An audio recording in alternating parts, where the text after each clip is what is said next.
What if one man saw the last days, before the first even began?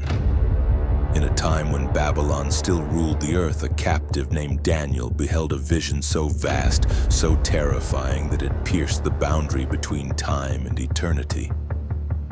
But what most have missed is this: Daniel did not simply see the future of his empire, he saw ours. Long before artificial intelligence, global surveillance, and economic collapse, he foresaw beasts rising from chaos, alliances forming from clay and iron, and a final war no weapon could win. The symbols weren't just ancient, they were predictive. And buried in Daniel's trembling prophecies lies the reason why today's world feels like it's racing toward an end he already knew. He was only a boy when they took him. A foreign army stormed the gates of Jerusalem like a beast unleashed, iron boots trampling the sacred soil of Zion, and Daniel, barely past his youth, was among the chosen captives marched into exile. Babylon swallowed them in gold and fire, a city where statues reached the heavens and men bowed to kings as gods. They renamed him, re-educated him, tried to reforge his soul in the furnace of empire, but deep within him the flame of the Most High still burned. He would not eat their food, he would not drink their wine.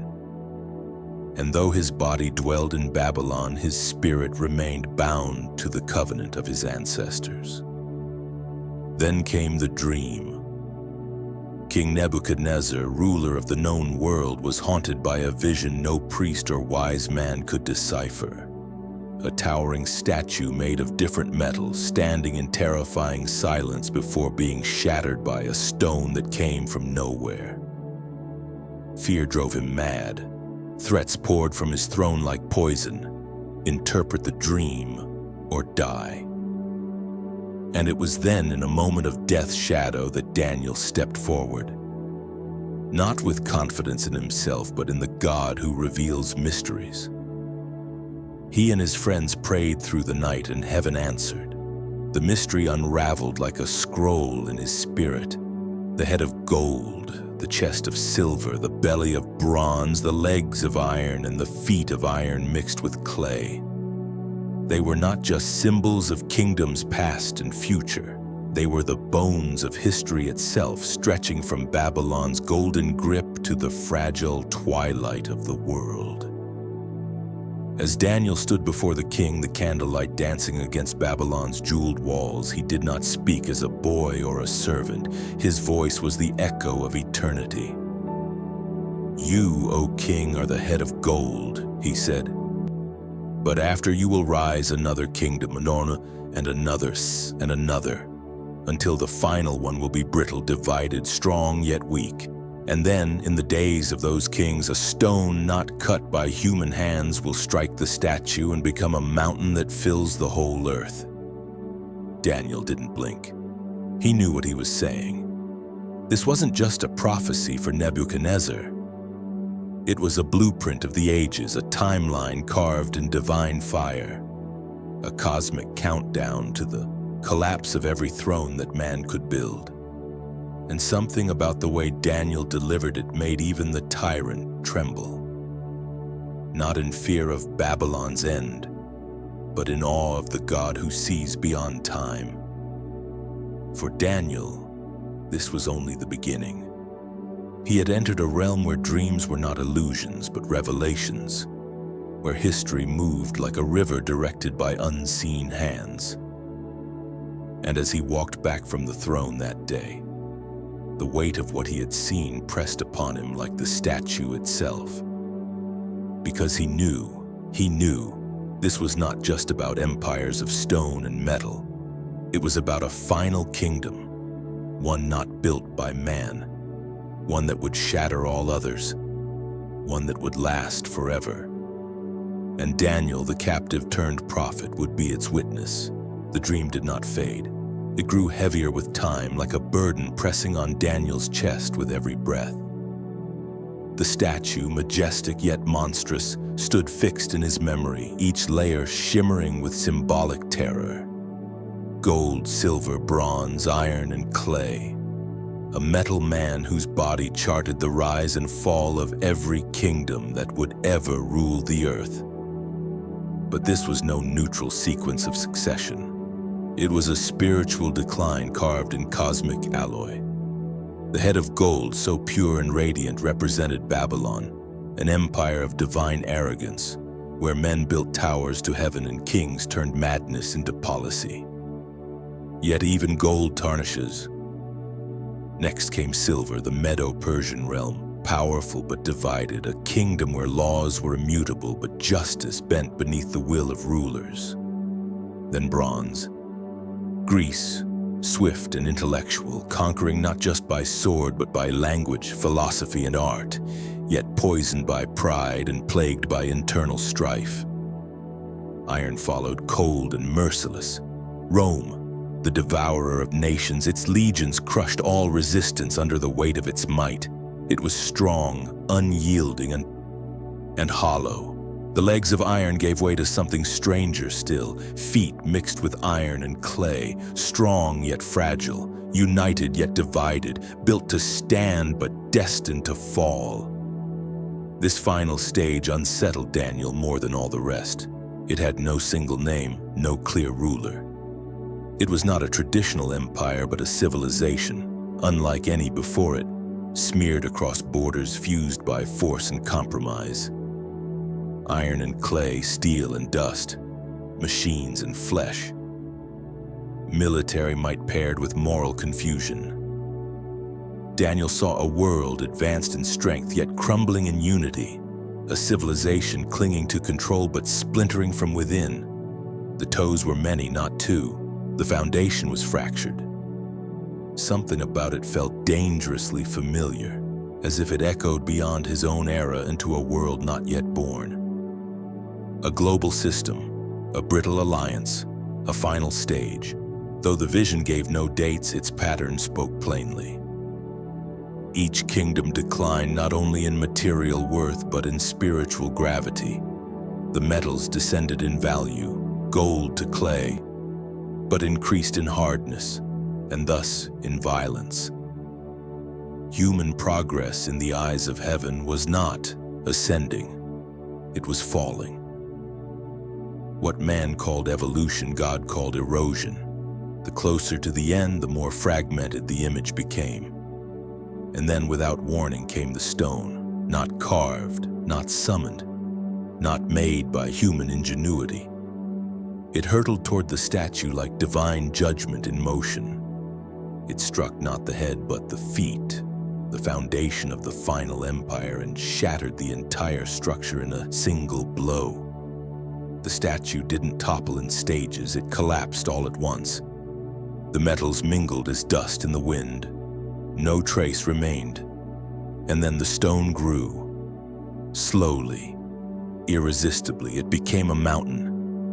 Not a mountain among others, but the mountain. The only one, it filled the whole earth. And Daniel, staring into the void left behind by crumbled kingdoms, understood what few prophets ever dared to speak. History is not cyclical, it is linear. It marches toward a climax, and that climax is not a man or a nation or a machine, but a kingdom. One not made with hands, a reign not born of bloodlines or ballots, but of eternity itself. This was the untold layer of the dream. The statue was not merely about the end of empires. It was about the futility of all human rule without God. Every alloy forged in rebellion, every throne built in pride, every empire that tried to become everlasting would ultimately bow to the one kingdom that was.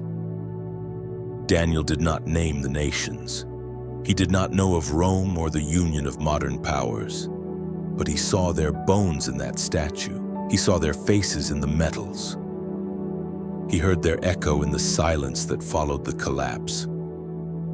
And in the rising stone he sensed a name he dared not speak. It would be centuries before a Galilean carpenter would reveal it. But Daniel, exiled and unknown in Babylon, had already seen its shadow. His interpretation was not political.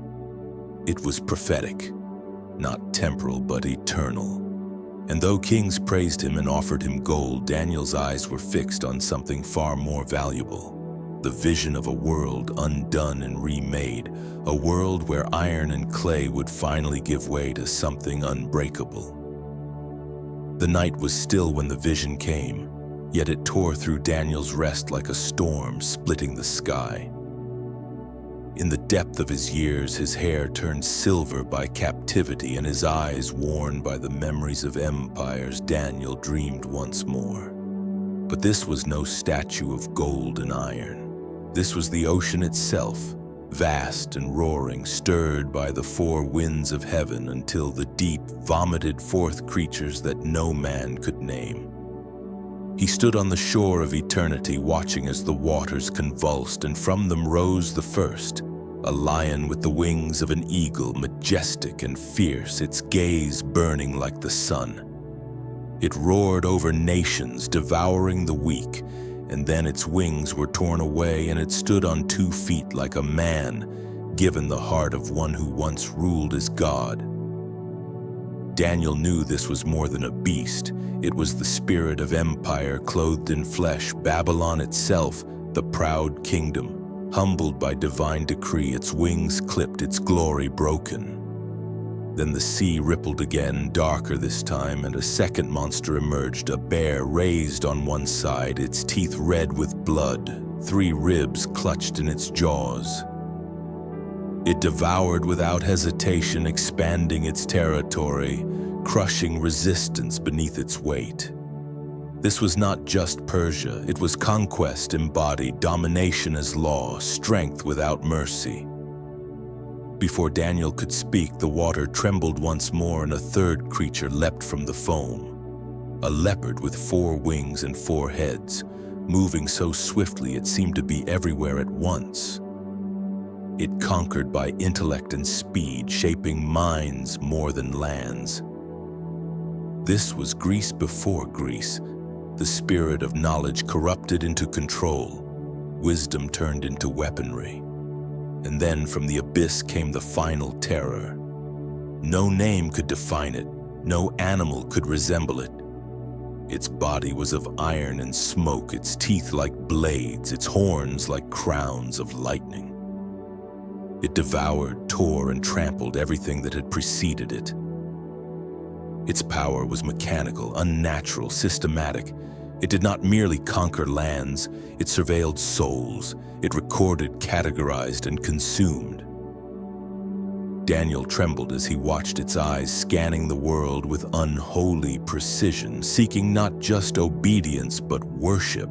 The 10 horns crowned its might, representing kings, powers, or systems intertwined. But then one horn rose higher than the rest, a little one seemingly insignificant yet filled with intelligence and arrogance. It had the eyes of a man but the voice of blasphemy. It spoke words that pierced the heavens, mocking the Most High, altering times, laws, and truth itself. And the world listened. Daniel's heart sank, for the beast did not fade. It grew stronger. It adapted. Where others relied on swords, this one used deception. Where others built cities, it built systems. Where others conquered through war, it conquered through influence. It had no single throne, for its throne was everywhere. He saw men bow before images of light and glass, their faces illuminated by idols that neither spoke nor breathed but watched. He saw nations united under banners of peace, yet enslaved by unseen powers of control. He saw knowledge become a snare, freedom a slogan, and faith a crime. The beast's dominion was not measured in territory, but in minds. Its iron teeth were not only weapons of war, but instruments of ideology, media, propaganda, technology, all whispering one voice, one truth, one law. And that voice blasphemed heaven. It promised peace without God, progress without righteousness, and unity without truth. Daniel fell to his knees as the beast trampled the saints of the Most High, wearing them down not by death but by despair. The faithful became fugitives, truth became treason, and the name of God was mocked in the public square. The world worshipped its image, celebrating its wisdom while unknowingly sealing its chains. Daniel could not comprehend how such power could exist, how the Creator would allow his creation to adore a machine of rebellion. Yet even in horror, he perceived a secret. These beasts were not merely kingdoms, they were cycles of possession. Each empire, though it bore a different crown, carried the same spirit: defiance of God. The lion became the bear the leopard, and the leopard the iron beast. Flesh changed, but the rebellion was eternal. This final creature was their culmination, the perfect synthesis of pride, power, and deception. It seemed immortal, unbreakable, and for a time, it would prevail. Daniel wept not for Babylon, but for the world to come. He saw that the age of the beasts would not end in glory, but in judgment. He understood that humanity's greatest inventions would one day become its captors, that knowledge without holiness would forge the very chains of its slavery. And yet, deep within that vision of terror, Daniel sensed a pulse of hope, like a heartbeat buried beneath the storm. The beasts rose from the sea, but they would not rise forever. The same winds that summoned them would one day scatter them. For if the ocean symbolizes chaos, then every wave still bends to the command of its creator. And Daniel, trembling on the shore of revelation, whispered through his tears that the beasts may rule for a time, but their end had already begun. And just when it seemed that darkness would swallow everything, when the final beast stood triumphant over the wreckage of nations, Daniel's vision fractured into brilliance. A light not of sun or flame, but of eternity itself. The sea vanished, the beasts fell silent, and the scene transformed into something no human eye was meant to witness. A courtroom suspended beyond time, beyond matter, beyond imagination. Thrones appeared, not built by hands, not seated by men, but set in place with holy finality, as if each had always been there waiting for this moment. And then, in silence deeper than sound, the Ancient of Days took his seat. He did not arrive, he was. His robe was white as snow, purer than light, untouched by sin or shadow. His hair was like pure wool, eternal, unburned by age, crowned with wisdom that preceded stars. And his throne, oh, his throne, it was fire. Not fire that consumes, but fire that reveals. Flames licked the foundation of judgment, and a river of fire flowed before him, endless and alive, as if righteousness itself had been set loose like a river against iniquity. Before him stood multitudes, not thousands, not millions, but myriads beyond counting. 1 billion witnesses, every soul that had ever drawn breath, every spirit that had ever existed. And the books were opened, not scrolls of law, but records of life, choices, thoughts, motives. The courtroom was not metaphor. It was the reality behind all realities. Human history was not random. It had always been moving toward this. And Daniel, a man taken from his home and thrown into the furnace of Babylon's politics, now saw what no prophet before him had ever seen. The tribunal of heaven, not reactive but sovereign, not distant but imminent, interrupting the timeline of man with the authority of eternity. The beast still lingered, mocking, blaspheming, devouring, but even it could not speak over the throne. For a moment it roared in arrogance. Then, without word or battle, it was slain, its body destroyed, its dominion revoked, not by war but by judgment. And in that silence, something even more mysterious occurred. One like a son of man approached, riding on clouds, not crawling like the beasts, but elevated, transcendent, not summoned but welcomed. The clouds did not obscure him, they carried him. He was not a messenger. He was not an angel. He was not a created being. He was human in form, yet divine in presence. And the Ancient of Days gave him dominion, glory, a kingdom that would not pass away, authority over all peoples, all nations, all tongues. The courtroom did not merely end the era of beasts. It transferred power to the rightful king. And Daniel, overwhelmed, understood that this was not a cycle of empires. This was a story with an ending. Every lion, bear, and beast was temporary. Every throne of man would fall. But the kingdom given to the Son of Man would last forever. What terrified Daniel most was not the wrath of beasts, but the majesty of that throne.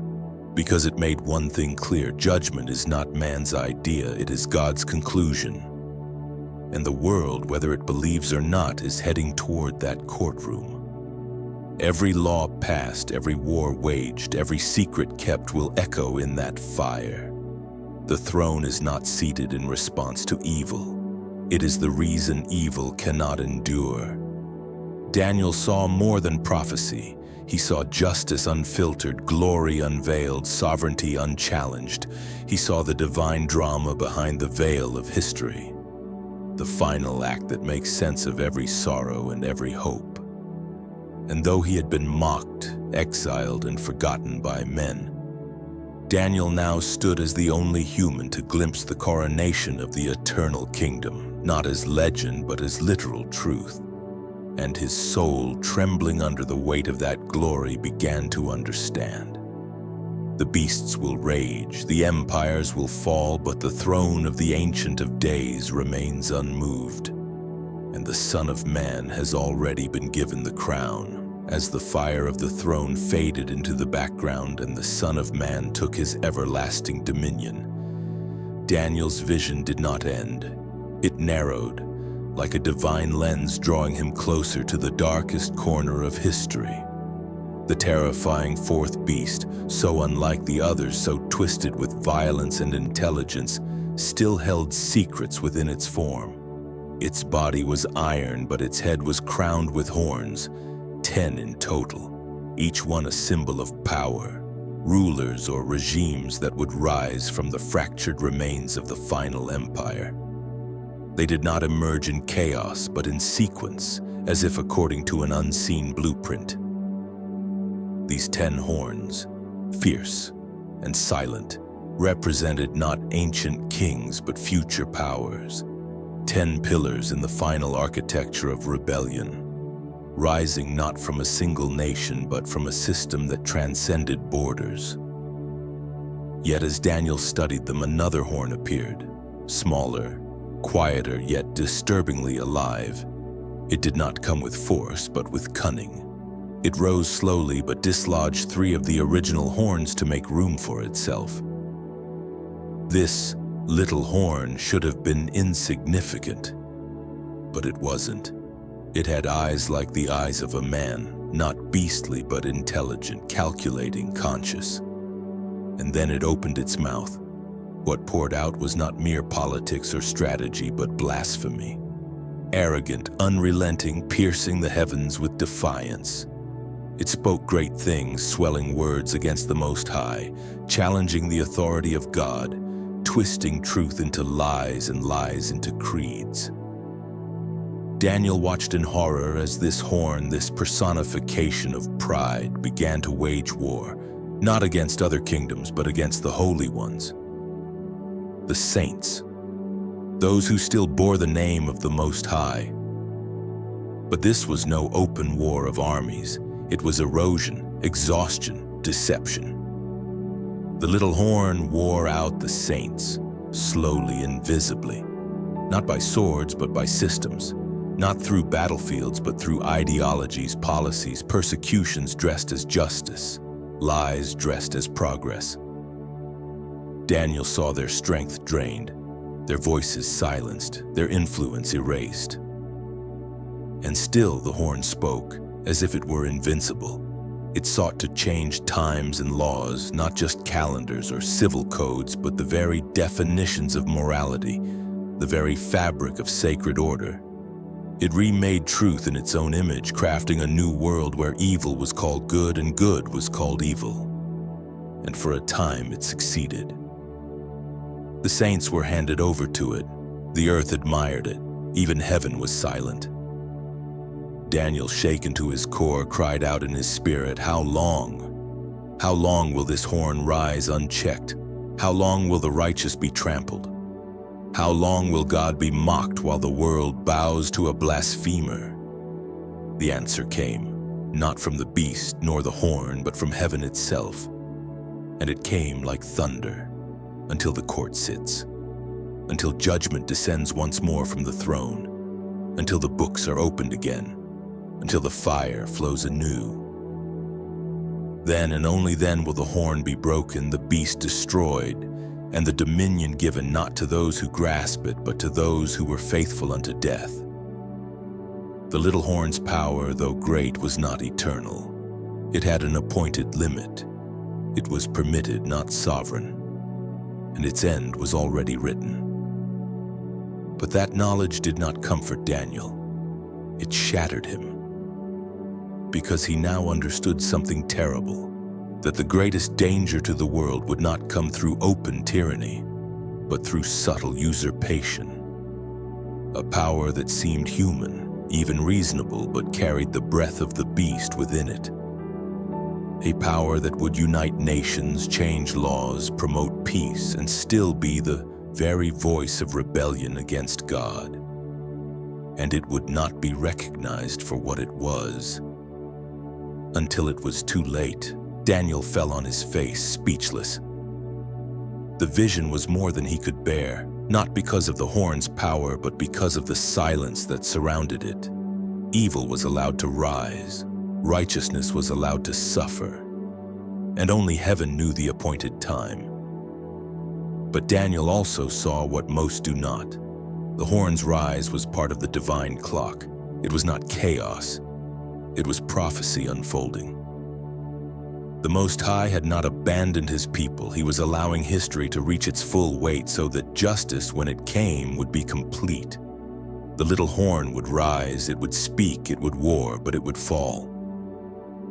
And when it did, its fall would be total, eternal, and irreversible. Daniel, marked forever by what he saw, knew that though the horn may rise small, its voice would echo louder than kings. But he also knew that heaven had already declared the verdict. The court would sit, the fire would flow, the kingdom would be cleansed, and the blasphemer for all his words would be silenced by a single sentence from the throne of the Ancient of Days. Daniel had seen beasts rise from the sea, kingdoms crumble under stone, and a horn that dared to blaspheme the throne of heaven. But nothing unsettled him more than what came next. For after the terror of the vision and the trembling of judgment, he began to pray, not for power or clarity, but for mercy. He fasted, mourned, and confessed, bearing not only his own guilt, but the sins of his people, crying out for the restoration of Jerusalem, the city that still lay in ruins under Babylon's fist. And while his prayer was still lingering in the air, a figure approached, brilliant, swift, and terrifying. It was Gabriel, the messenger of God, not veiled in riddles or visions, but sent with a word: understanding. He came not to interpret dreams, but to deliver a timeline, a sacred calendar stitched into the fabric of prophecy itself. 70 weeks were decreed for Daniel's people and for the holy city. Not weeks of days, but weeks of years. 77s, 490 years. Within that span, the sins of the people would be addressed, transgression would be finished, iniquity would be atoned for, and everlasting righteousness would be ushered in. The prophecy did not just speak of exile ending, it spoke of the end of sin, the sealing of vision, the arrival of anointed destiny. Gabriel laid it out like stones across a valley. From the command to restore and rebuild Jerusalem until the coming of Messiah, the prince would be 7 weeks and 62 weeks, 69 in total. The city would be rebuilt in troubled times, the walls and streets restored amid hostility. And then the Messiah would come, but not to reign. He would be cut off, executed not for himself, and his death would mark the breaking point of the timeline. Then, like a blade hidden in the parchment, Gabriel's voice shifted. He spoke of a ruler to come, one not aligned with heaven, who would confirm a covenant with many for 1 week, the 70th and final week. But in the middle of that week, he would break the covenant. He would cause the sacrifice and offering to cease. He would defile the temple with abominations that desolate. Daniel wrote every word, but understanding eluded him like mist in the desert. He could see the numbers, trace the outline of the events, but the meaning, the gap, the pause, that was beyond him. What he could not know was that the timeline itself was split by something even greater than prophecy: mercy. The first 69 weeks played out like clockwork. The command to rebuild Jerusalem was given by Artaxerxes. The city was restored, and centuries later, Messiah came, riding not on clouds but on a donkey, weeping over the same city Daniel had mourned for. He was cut off, just as Gabriel foretold, not for his own sins but for the sins of many. And at that moment, the clock stopped. The final week, the 70th, was suspended, held back by grace. A divine pause was inserted between judgment and fulfillment, between death and deliverance. Daniel saw the 70 weeks as a unit, but God saw them as a doorway. The age of the church, the age of invitation, slipped between the 69th and 70th week like a mystery hidden from the foundation of the world. And the final week, the last 7 years, is still waiting. Daniel did not know of Pentecost, of Gentiles grafted in, of grace spreading like fire to every nation. He did not see the time when temples would be replaced by hearts, or when the covenant would be written not on stone, but on flesh. But what he did see was that the final week would return, and when it did, it would unfold like thunder.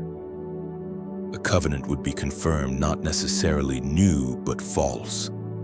A peace that deceives. And halfway through that week, everything would break. The sacrifices would cease. Worship would be outlawed. And in the place where holiness once dwelled, something foul would rise. An image, a claim, an act so vile it would desecrate the holy. Jesus would later call it the abomination of desolation, echoing Daniel's words. Paul would describe a man of lawlessness sitting in God's temple, proclaiming himself to be God. Revelation would show a beast demanding worship, animated by a dragon deceiving the world. All of it hidden inside Gabriel's final phrase. Daniel didn't argue, he didn't complain, he simply wrote it down, trembling. The vision was sealed, but not erased.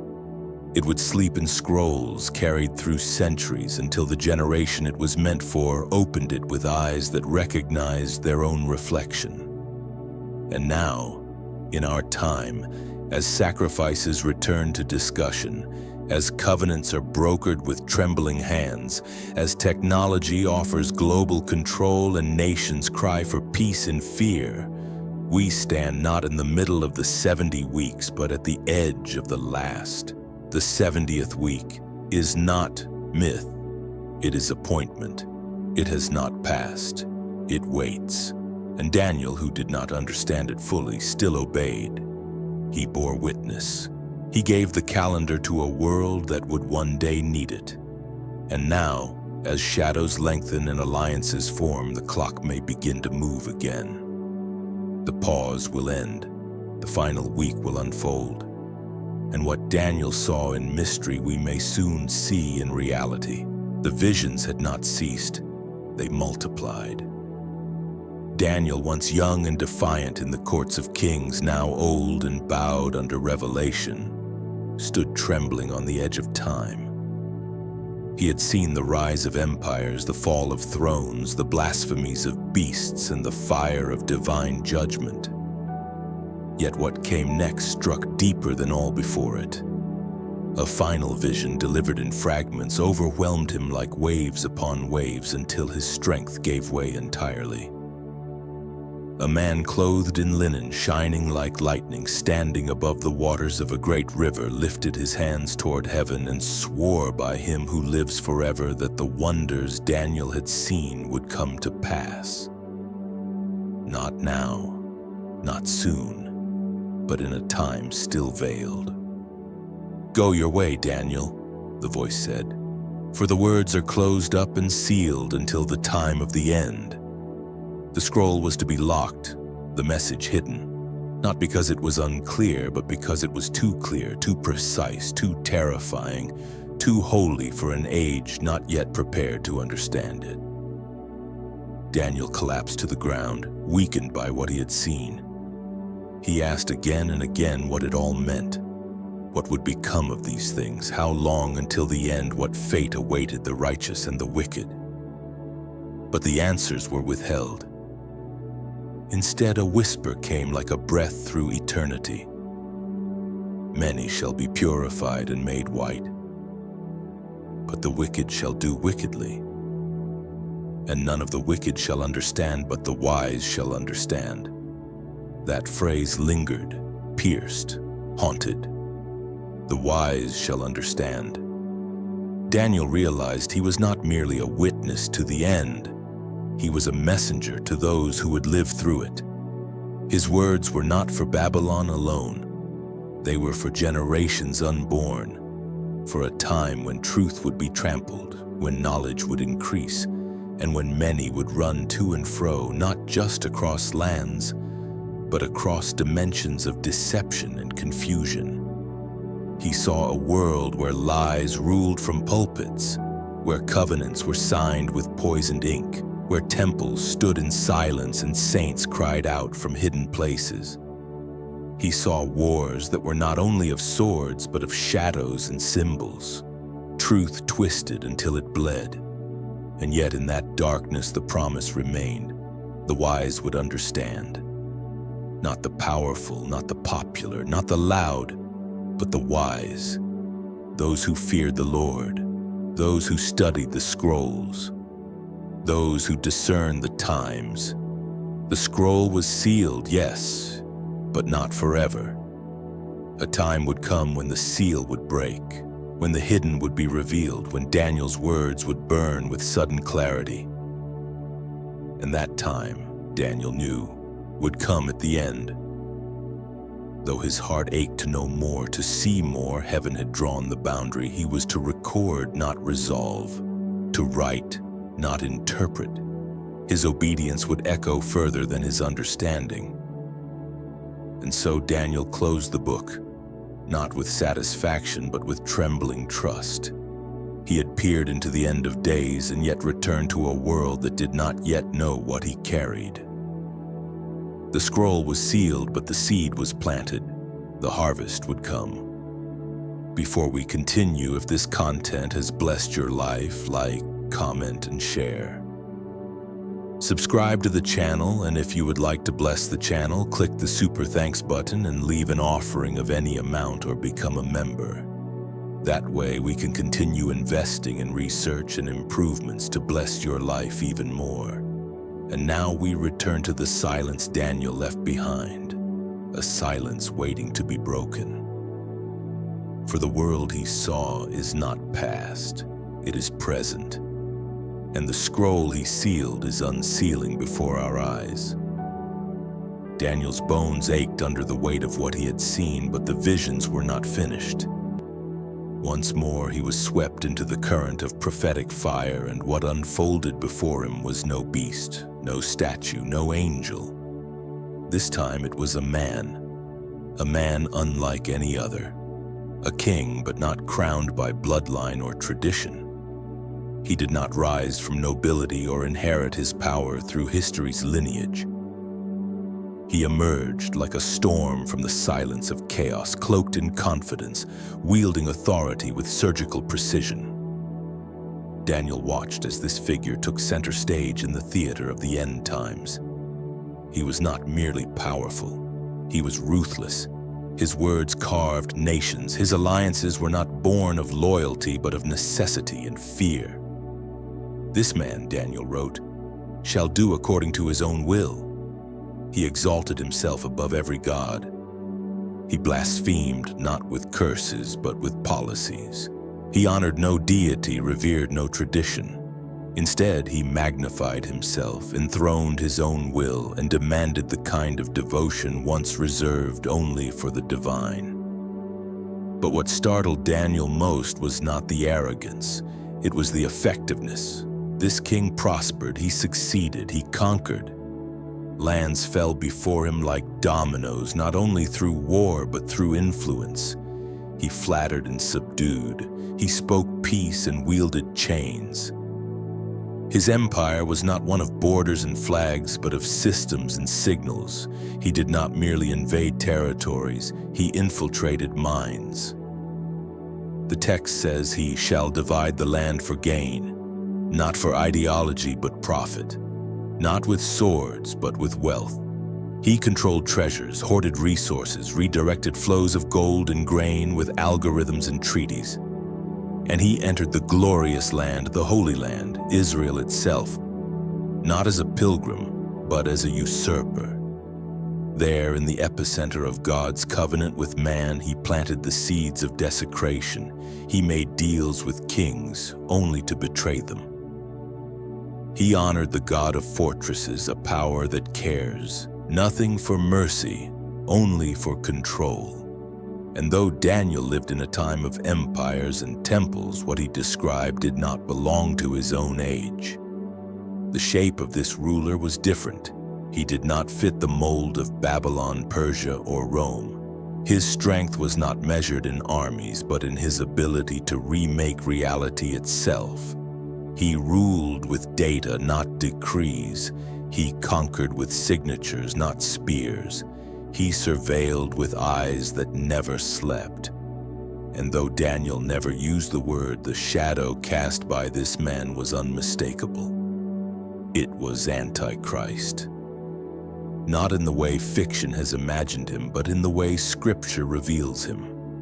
A man who walks among nations with peace on his lips and death in his heart, who rises from the chaos of divided kingdoms and seduces the world with promises of unity and security.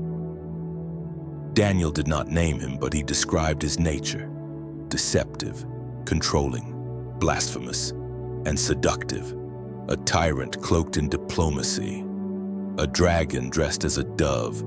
His ascent would not be resisted, for the world would long for a leader who could bring order to the madness. And he would. For a while, he would sign covenants, settle wars, broker deals so perfect they would seem divine. He would be worshipped not just through statues, but through admiration, legislation, imitation. Entire systems would bend to his will. Economies would orbit around his favor. Nations would trade sovereignty for peace. And as he stood in the place where no man should, declaring himself above all gods, Daniel's heart broke, because the world would love him. And yet Daniel saw more than the man. He saw the spirit behind him. This was not the invention of a single generation. This figure had stalked the corridors of history, reborn in emperors and tyrants, echoed in every regime that exalted itself above heaven. From Babylon's arrogance to Caesar's deification, from Hitler's madness to every ruler who twisted truth for control, the shadow of this king has always lingered. But in the end, Daniel saw it rise in full form. Not as a metaphor, not as a warning, but as reality. A ruler global in reach, digital in strategy, totalitarian in heart. A man who would fulfill what the horn had spoken, what the beast had embodied, what the visions had whispered. And the world, so weary, so fractured, would not resist. They would welcome him, not because he deserved it, but because they had forgotten how to discern light from darkness. And Daniel, the exile-turned-prophet, knew that his scroll was not only a record of what would happen, but a mirror to what already was. The final king is coming, but his forerunners are many. His nature is known. And even now, his kingdom is being built in hearts that worship self, in systems that erase God, in cities that barter truth for safety. Daniel didn't live to see it, but we might. Daniel had seen kingdoms rise and collapse like waves upon a shore. He had stood breathless before beasts, trembled at the feet of burning thrones, and watched as history bent toward a single terrifying climax. Yet none of those visions pierced his soul as deeply as the final one. For in this last revelation, time itself was torn open, not merely to reveal what was coming, but to uncover what lies beyond. The world, ravaged by deception and rebellion, had reached its end. The tyrants had spoken their final words. The saints had endured their final trials. The horn had blasphemed, the beast had trampled, and the temple had been desecrated. But now, the earth stood still, and Daniel, weary with wonder, beheld something he had not yet seen. Resurrection. It was not metaphor. It was not symbolic. It was the rising of the dead, flesh called back from dust, bones clothed in glory or judgment. And Daniel, through trembling eyes, watched as humanity was divided, not by race or nation, not by power or wealth, but by righteousness. Multitudes who sleep in the dust of the earth shall awake, the voice declared. Some to everlasting life, others to shame and everlasting contempt. The simplicity of the sentence belied the weight of its meaning. The story was not ending. It was beginning anew, and the real dividing line was not empire or lineage, but faithfulness. Not everyone would rise to joy. Some would stand in terror, awakening into the very judgment they had denied. But amid this cosmic unveiling, a whisper of hope emerged, brighter than anything Daniel had yet seen. Those who are wise, the angel said, will shine like the brightness of the heavens, and those who lead many to righteousness, like the stars forever and ever. It was the promise within the storm. Not all would be devoured. Not all would bow to the beast. Even in the final hour, there would be a remnant, not hidden away in monasteries or caves, but moving through the heart of the chaos like light through shadow. They would not be cloaked in robes, but in fire. They would not flee from the battle, but step into it with truth burning on their tongues. They would not save themselves, but point others toward salvation. These were the wise, not the learned of the world, but those who understood the times, those who studied the scrolls when others laughed, those who refused to compromise even when it cost them everything. Those who chose the narrow gate when the world rushed toward the wide road of acceptance and ease. Daniel saw them, not by name, but by radiance. Their glory was not temporary, it was eternal. They did not shine like candles in the dark, they burned like stars in the heavens. Permanent, fixed, unshakable. The world had tried to erase them, the beast had tried to silence them, but they endured, not through strength, but through surrender. Not through weapons, but through witness. In a time when truth had been thrown to the ground, they lifted it up again. In an age when deception was gospel, they preached the real one. They did not need titles or platforms. Their lives were the message, and because of them, others found the way. Daniel didn't just see martyrs, he saw messengers, not prophets of doom, but voices of righteousness. They were young and old, rich and poor, hidden and visible. Some died in obscurity, others in defiance, but all were known in heaven. Their names were written in a book far older than the beasts. They lived not to preserve their lives, but to reflect the light of a kingdom not made with hands. They were scattered across every generation, but in the end they would rise together. Stars ignited by the breath of God. For every act of obedience, a crown. For every soul led to righteousness, a jewel. For every word spoken in faith, an eternal echo. Daniel, overwhelmed once more, realized the paradox. In the time of greatest darkness, the light of the wise would shine most brightly. It would not be comfort that preserved them, but clarity. It would not be ease that protected them, but endurance. The world would call them fools, the beast would label them traitors, but in the courts of heaven they were heroes. Crowned, celebrated, remembered. And while the kings of earth faded into myth, these unnamed witnesses would blaze across the heavens forever. This was the secret embedded in all the terror. The beasts had their hour, the horn had its voice, but the wise had eternity. Daniel's heart, once broken by visions of persecution and power, now pulsed with quiet hope, because he saw that the end was not about the rise of evil. It was about the triumph of righteousness, a triumph not measured in empires but in souls, not counted in victories but in names written in the Lamb's book of life. He had seen the beginning and the end, and now, as his scroll neared completion, he understood that the true power was never in the beast, but in those who refused to become one. The wise would rise, the righteous would shine, and the glory of their testimony would outlast every throne, every crown, every lie. They were the final witnesses, the final flame, and they were not forgotten, they were crowned. All the visions, all the trembling nights, all the fire, beasts, and horns. Everything Daniel saw had led to this final image, simple in its form, yet infinite in its meaning. A stone, not forged in the fire of Babylon, not chiseled by artisans of empire, not quarried from earthly strength. It was a stone cut without human hands, born of no man, shaped by no nation. It came not from beneath, but from above. And it did not ask permission. It did not negotiate. It did not form alliances. It descended, and when it struck, it shattered the entire order of man in a single blow. The statue, that towering image of gold, silver, bronze, iron, and clay, collapsed not piece by piece, but all at once.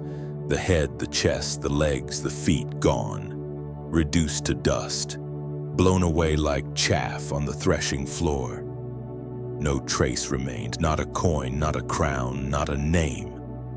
The kingdoms of men which once seemed immortal became like ash on the wind, and then the stone began to grow. Slowly, relentlessly, it became a mountain.